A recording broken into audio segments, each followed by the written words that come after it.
But anyway, we're here. We're talking Devils hockey tonight. Yeah, sorry about that, Nick.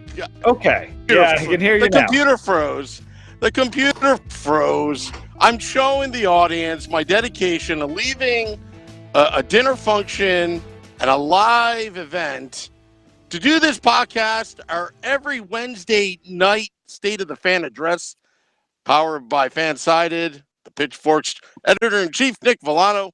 I am your host, Sam Wu. Oh, boy, do we have a great podcast tonight. A matter of fact, that graphic is wrong, but I'll fix that along the way. But we have a great guest tonight, and I'll try to get him on as soon as possible, Nick. We have Chris Wescott of the New Jersey Devils, and right now I am in the mobile studio command center in Seabright, New Jersey, in some random parking lot. I actually paid $2 to park here. Have the best cellular signal for the State of the Fan address on the Let's Go Devils podcast network. But yeah, so we're up and running. I'm surprised, but not surprised. But yeah, Nick, how are you doing today? Oh, as you can see, I am dressed in my monkey suit. I am shirt and tying it for the podcast tonight because I too have been on the run for about since 7:30 this morning. But this was the most important part of my day. I had to make sure that I got here in time to interview the one and the only Chris Wescott, the newest member of the Devils Media Group. So it's an exciting podcast for us tonight, Sam. Very exciting. I was looking forward to it all day. And then in the middle of the day, somebody re-signed. Yeah. Do you know which defenseman re-signed, avoided arbitration? That was William Butcher. Yeah. He re-signed, and I like the number, 3.73 average 3-year deal. I like these numbers. I think there were rumors that he was seeking over 4. I thought that was a little bit much, an overvaluation, but you know how these agents work. They want to get every single penny for their client services. But I think Ray stood his ground, and I'm okay with this number for the next 3 years. I don't know what your thoughts are, but but maybe just get Chris Wescott right now and get right to the beef is what that one user on Facebook said about our monologues. They want us to get to the beef. I love this contract for Will Butcher. He's a good defenseman.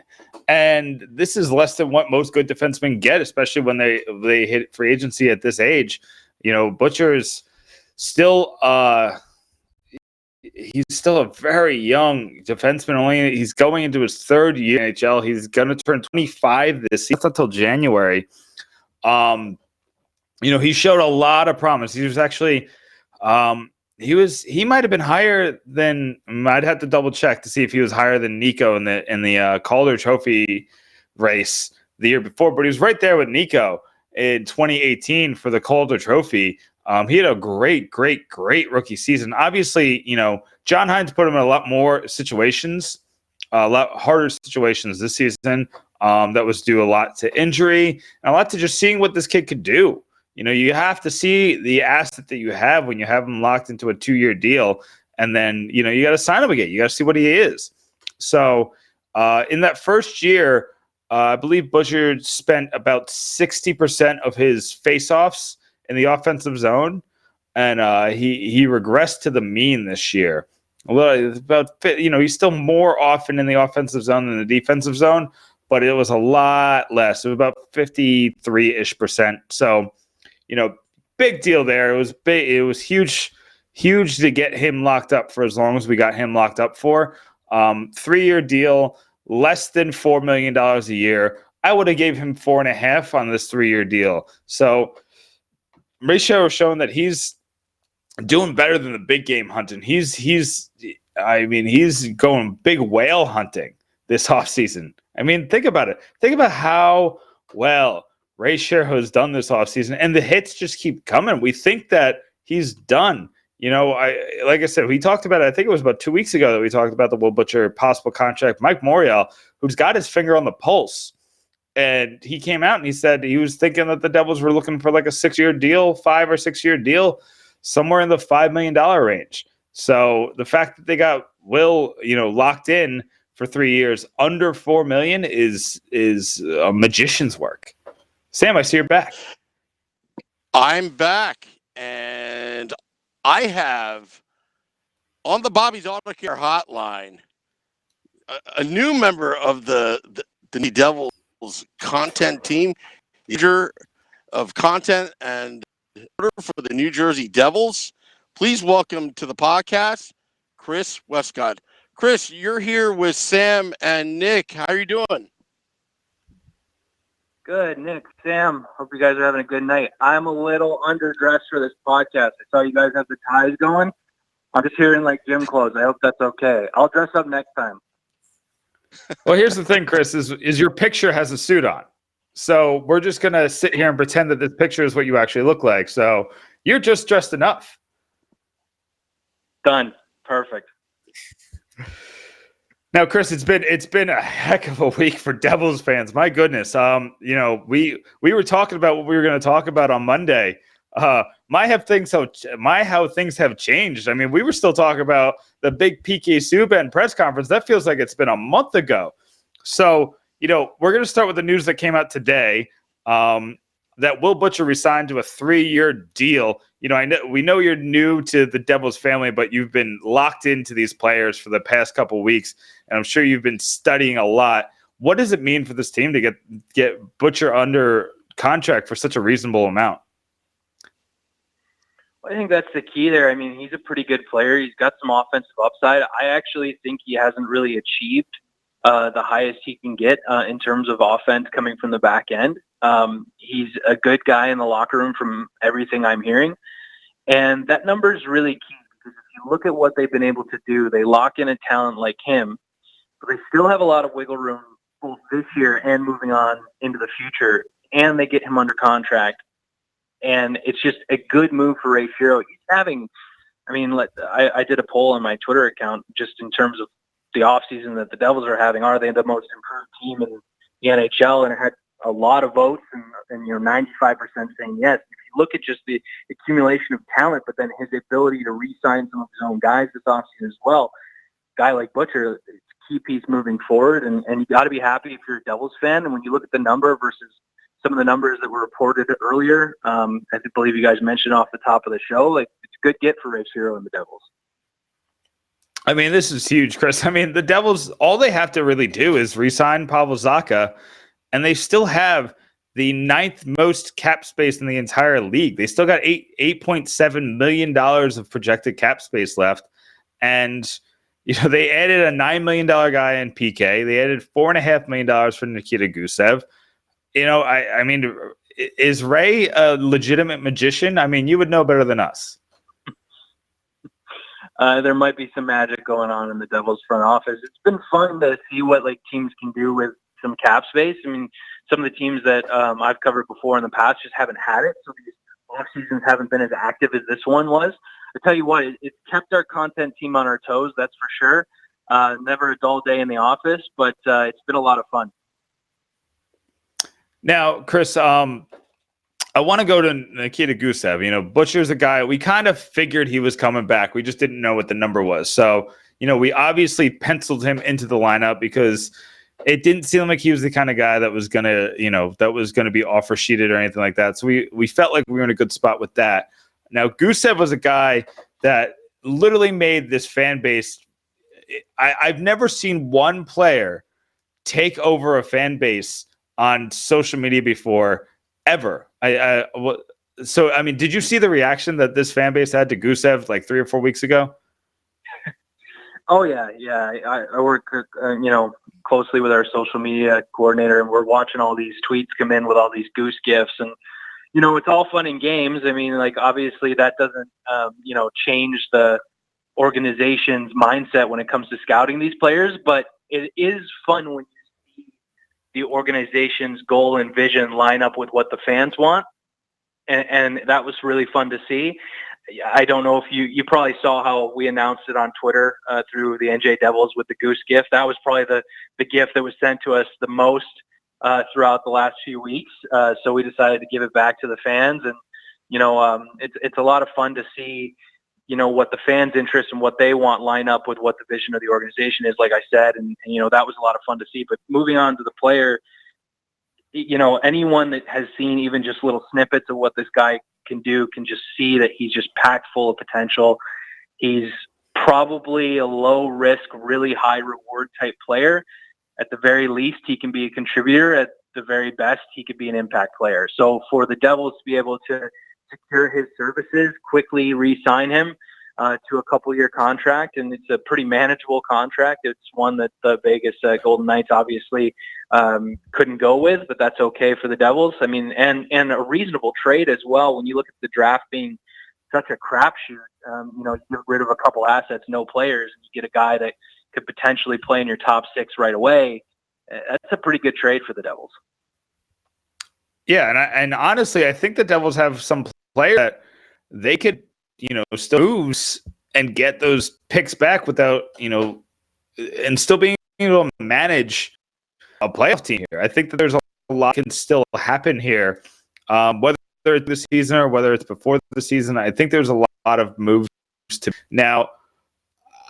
I'm like, everybody, you're the new guy in town, so you've seen the struggles we've had to deal with for the years, where we have whenever a franchise that's lifted the Stanley Cup 3 times. But I mean, is the feeling around the Devils that those over around to contend? I mean, these moves say that. Is that the feeling?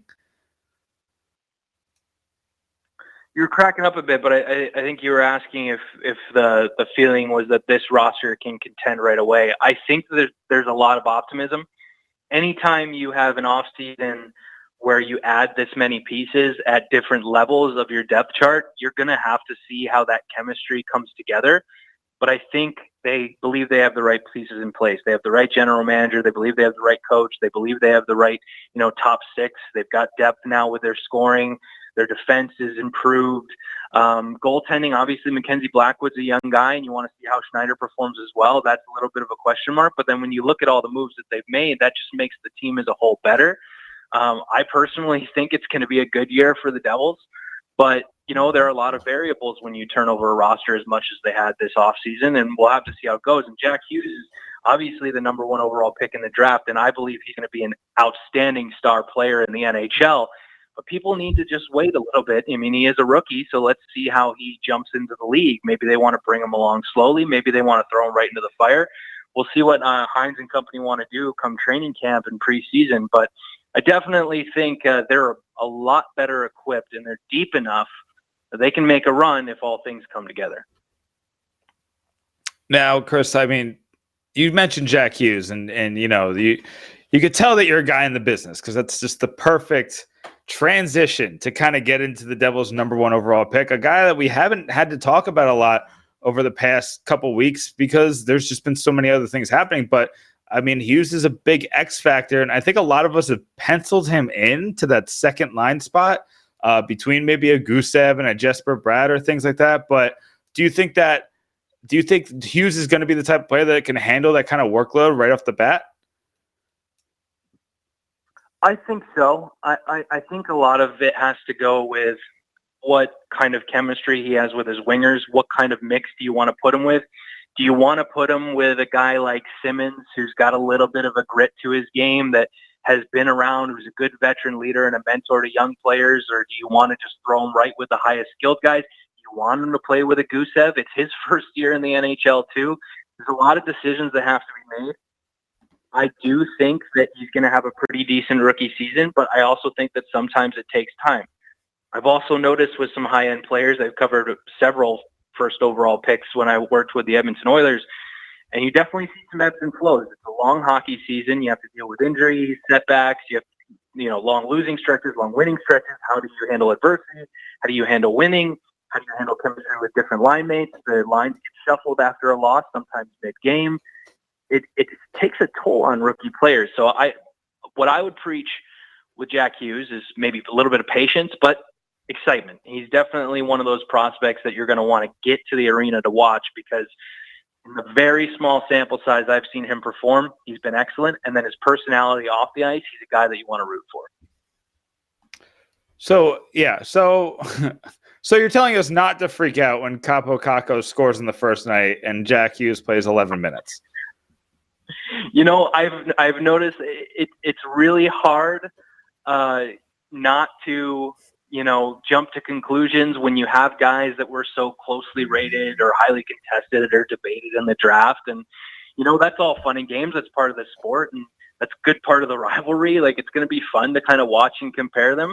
But, what I try and look at is, we're looking 5, 10, 15 years down the line where these careers plays out. And the rookie season really doesn't mean much in the grand scheme of things.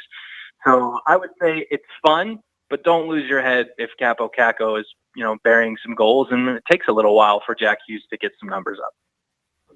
Now, Chris, I have to ask. I think he's not going to. That's fair. Now, Chris, I have to ask. You came from the Edmonton Oilers. Were you also a 1-for-1 trade? Did Ray send like a sales guy over there to get you? Well, I actually moved on to the Chicago Blackhawks last season. And then so it's a long, it's a 3-way trade here.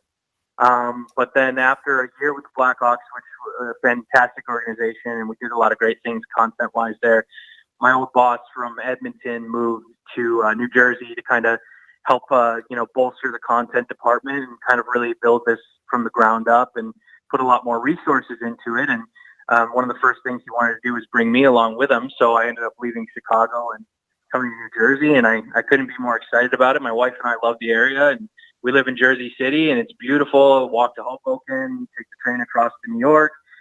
Rangers or Devils fans probably don't want to hear that, considering the team that plays over there.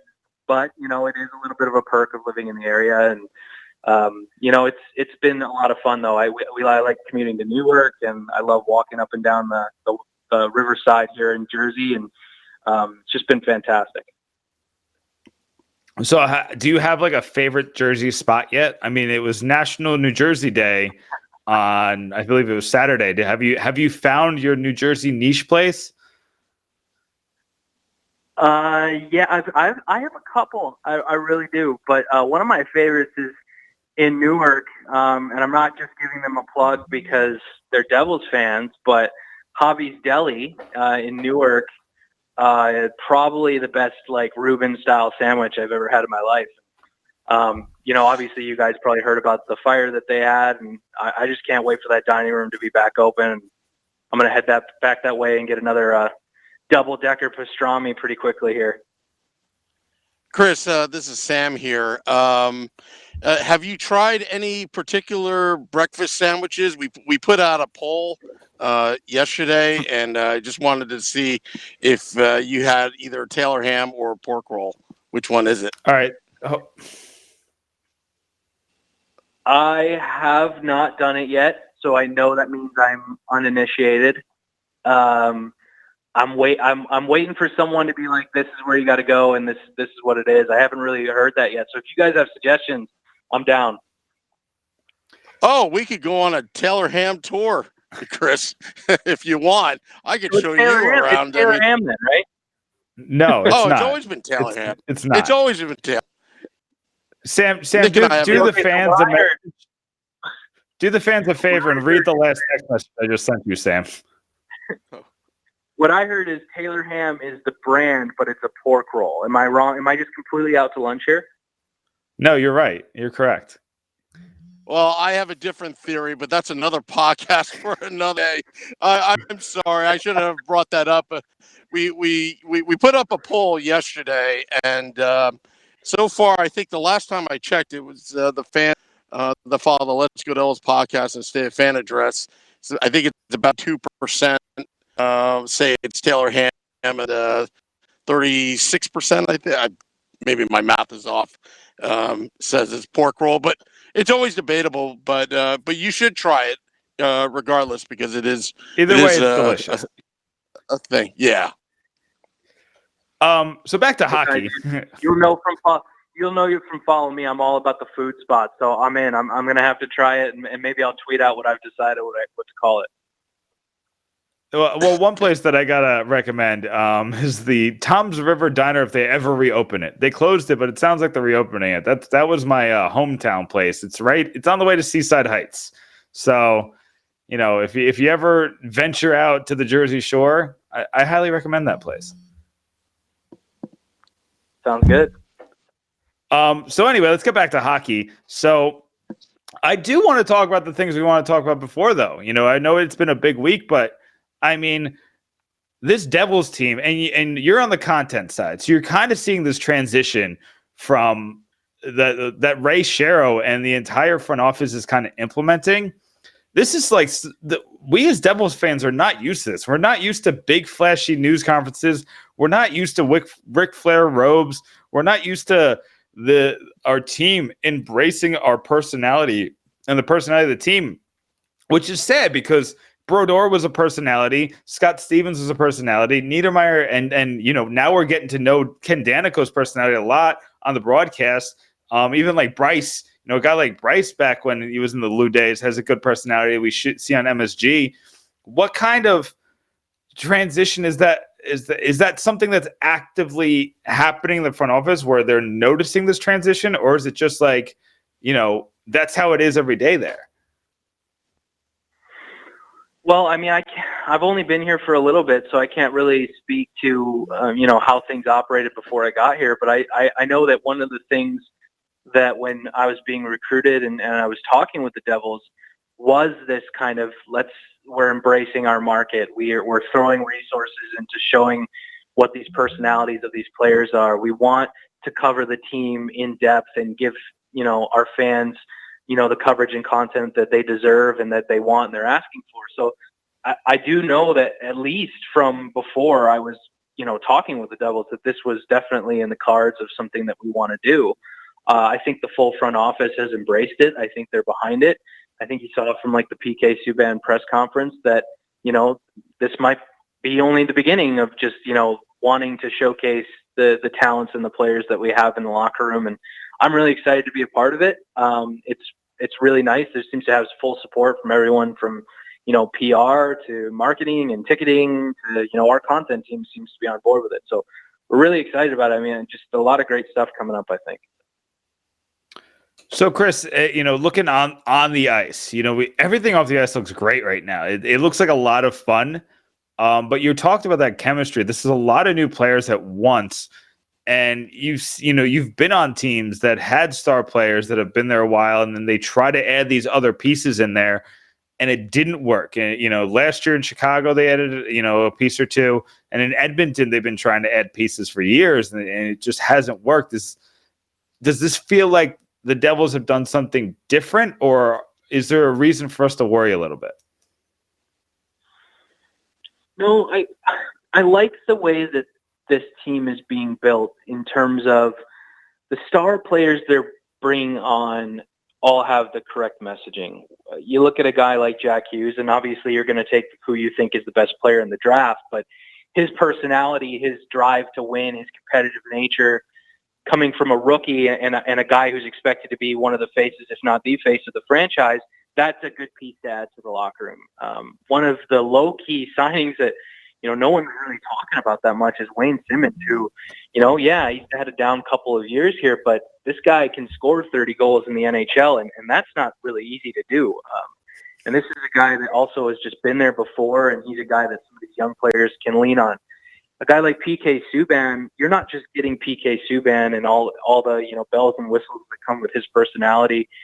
You're getting a motivated PK Subban that knows that he's entering the back half of his career, and everything that he's saying is tied to winning a Stanley Cup. And it just seems like you're getting the best of him in terms of his motivations, his off-ice training. I've been able to witness a few of his on-ice and off-ice training sessions as when he came to visit here in Newark. And, it's remarkable how hard this guy works. And you're bringing that into the locker room. So these pieces that you're bringing in aren't just good players. They're motivated competitors who all have that singular drive to win games. That helps you mesh, because all the players that are already in the Devils locker room want the same thing, especially after a bad year. They're going to be wanting to win. And when they see that fire coming from the new guys, that's easy to cultivate. That's easy to change the game around in that locker room. So I like the way that they're building it.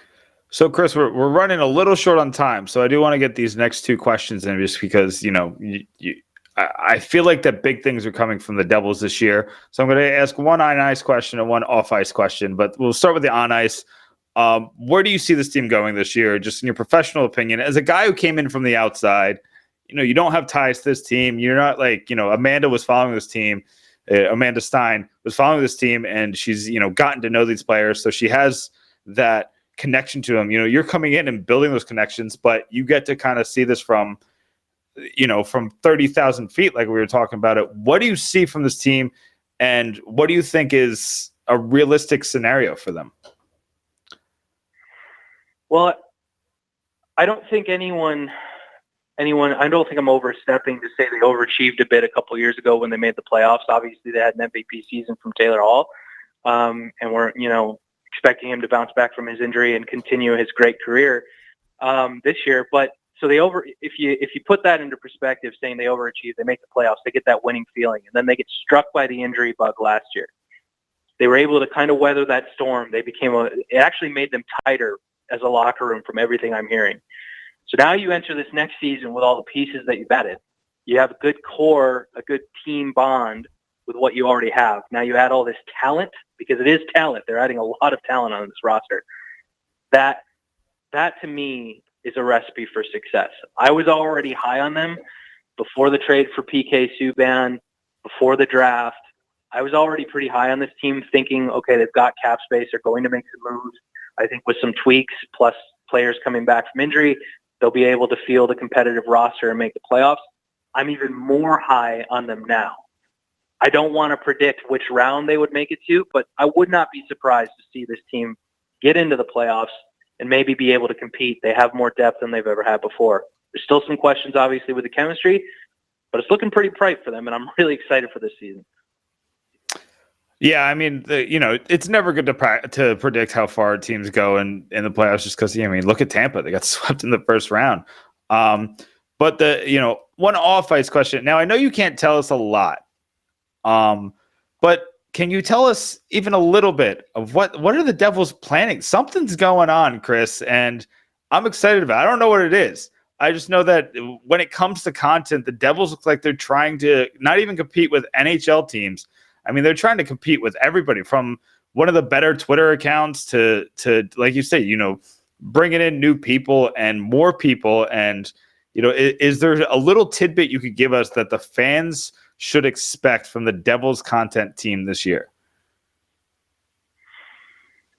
I would say you're going to get some of the most in-depth and complete coverage of a team, their on-ice performance, but you're also going to get some really cool stuff in terms of off-ice. We're still in the process of hiring a community reporter whose role is really to engage the players off the ice, tell more of their personality stories, host a lifestyle type show that really gets to some of the stories that are off the ice, around the rink or around the locker room, or surrounding the franchise.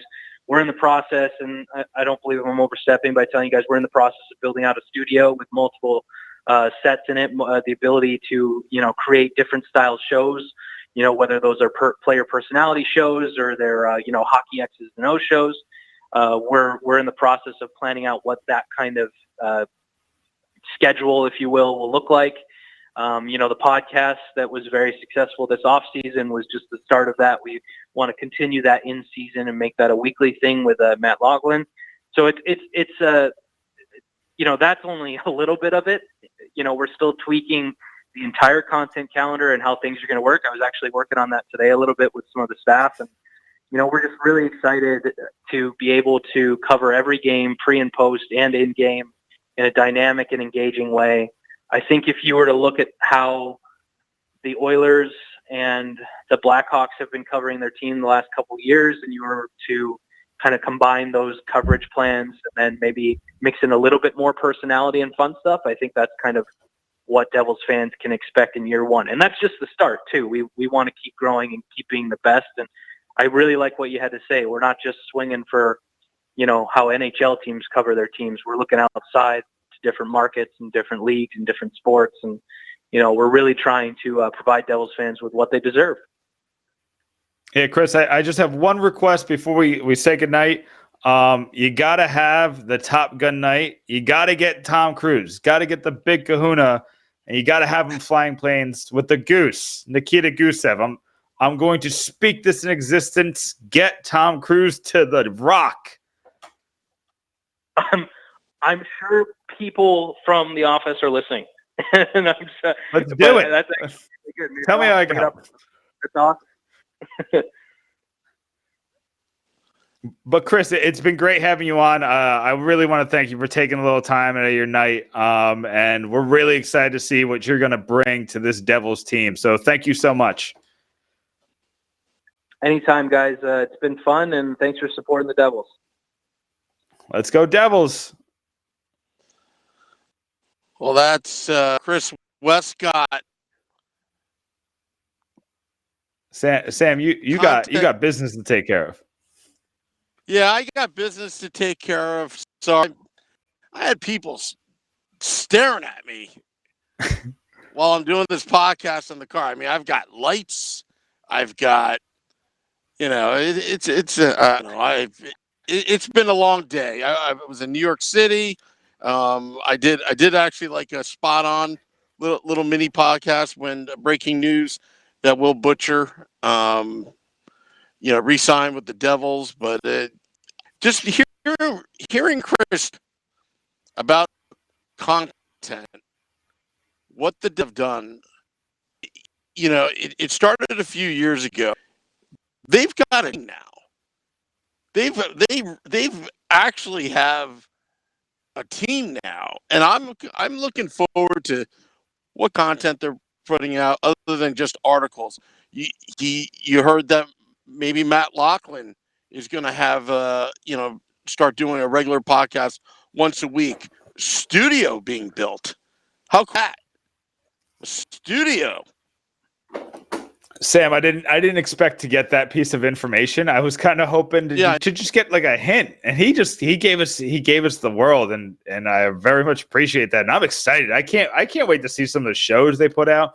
Now, I like some of what MSG does. They just don't do enough Devils coverage. They spend most of their time on the Rangers. The extra time they have beyond that is on the Islanders, and then the Devils get, they're third. They're the third team on this television station. So to get those specials and to get those shows from in-house, from people who eat, breathe, sweat, cry, love this team, I am beyond excited, Sam. And also Chris said that the front office is listening. We've been around about the Top Gun line. I guess they're listening. Crap! I better dress up better for all these podcasts. Normal pajamas, and I just put a Devils jersey on. And I'm usually, not that you need to know this, but I'm usually in my boxers. But you don't see that on camera. But anyway. Sam, you gotta wear pants. Yeah, but everyone wear pants to Devils. So starting off season, I went back to the shorts and boxer, that kind of stuff. And what happened? They got the overall pick. Well, just like any superstition, you gotta keep going. They draft Jack Hughes. Guess what? They traded for Peter Subban. Although I am wearing pants, right? I mean, I'm not wearing my boxers, inside the SUV. We're doing this podcast, but I like Chris a lot. I like what he's done so far. I think the win is there, and I'm really looking forward to seeing what else have done. I mean, this is very unusual since we're like lose kids here. We were so to press conferences that was like, oh, what happened to Alexander McGillney? Upper body injury, and that's all you get out of Uncle Lou, right? And to an extent, they still do that because you don't want to give the opposing team, some inside info that they may want to take advantage of. But they're entertaining us too. I mean, when was the last time you seen this Twitter account went from at NHL Devils to now at NJ Devils, right? They rebranded. It's got personality. It's got a little swagger. And it if there's ever you need to punch the other team in the mouth, clever at doing it while keeping the hit clean, the hits clean on that Twitter account. I watch it. I'm a big follower of it. It's great to get information, but it also has personality. And I think there was one tweet where they used the millennial word, bruh. I forgot what it was, but I laughed when I. It's some good stuff. Yeah, it's been great, Sam. Are they going to put us out of business, Nick? Are they going to put us out of business? They're going to. Everybody says about how smart we are and how personable we are and how knowledgeable we are. So, based on our fans, I think we're in pretty good shape, Sam. Yeah, I think business. Because there's one thing. The Devils are doing great things. We're the most commented podcast in history of New Jersey Devils podcasts. Our fans, they love to talk. They love to chat. They like to give us ideas. They like to talk a little smack. But that's okay. That's okay. Yeah. So, Nick, let you know, I still have a little time. Got the proverbial text message. I need to go back inside the event, but I'm going to keep going till we're out of content. All right. Well, we'll make this quick. The only thing we haven't really talked about is Hall. John Hines flew up to Toronto. I think it was like right after the Gusev trade to talk to him about the contract. And he's not signed yet, Sam. And I'm getting impatient. I was trying not to be impatient. I was trying not to be that guy, but tomorrow's August 1st. And I'm sure most of the GMs, I don't know about Ray's personal life, but I know most of the GMs take their vacations in August. So I don't think he's going to be making big contract. Making any big contract negotiations. Thank you. Making any big contract negotiations while, during that August month. So then we're getting to September, and then it's preseason, and people are not focused on these things. They're focused on, getting hockey ready. And then the season started, and I don't want to go into the season knowing that Taylor Hall is not signed, having to answer this question. I just want them to sign him. Just do it. Sam, just get it done. Yeah, just done. Taylor, let's not drag this out. We love you. They're going to pay you. They put a whole team together, and it wouldn't feel right to move forward without you. And I hope Taylor Hall resigns. And when he does, I'm sure we're going to be doing breaking news right off within 5 to 10 minutes after that announcement's made. Absolutely. Yeah. All right, Sam. It's been great. I got to get back, but I just want to thank our list of viewers for supporting us on Facebook Live, Twitter, Periscope, Twitch. Okay, there's a guy with a flashlight that's telling me to do something. So I got to go. We got to go. We'll be Bye, Sam. Next Wednesday. Taylor Hall, resign. Wednesday. Taylor Hall, sign it. Yes. Sign it on the line, Taylor. All right. Sign it. See ya. Sign. Sign.